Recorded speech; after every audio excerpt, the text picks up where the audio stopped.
দুনিয়ায় 9 জন নবী ছাড়া তৃতীয় আরেকজন খুঁজে পাওয়া যাবে না যাদের সাথে কায়েমি স্বার্থবাদী সমাজের সংঘাত হয়নি। প্রথমজন যেহেতু দুনিয়ার প্রথম মানুষ, আমাদের আদি পিতা, সকলেই তার সন্তান, সুতরাং সন্তানরা কেউ তার সাথে যুদ্ধ করে নাই। তার যুদ্ধ হয়েছে শয়তানের সাথে। তিনি মানবজাতির পক্ষ থেকে কোনো বাধার সম্মুখীন হননি।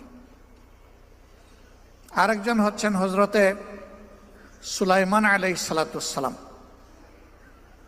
বাবাকে আল্লাহ তাআলা বাদশাহী দিয়েছিলেন এবং নবুয়ত দান করেছিলেন। তিনি তার পিতার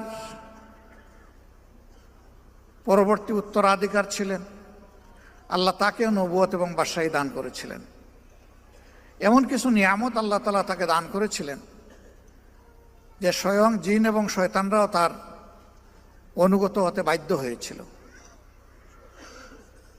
তার সাথেও সমাজের কোনো সংঘাত হয়নি। এই দুইজন ছাড়া যত নবী পয়গম্বরের ইতিহাস আমরা জানি, তাদের জীবনটাই ছিল সংঘাত মোকাবেলা করে জান্নাতের পথে এগিয়ে যাওয়া। ধৈর্যের পরীক্ষায় তারা সকলেই উত্তীর্ণ।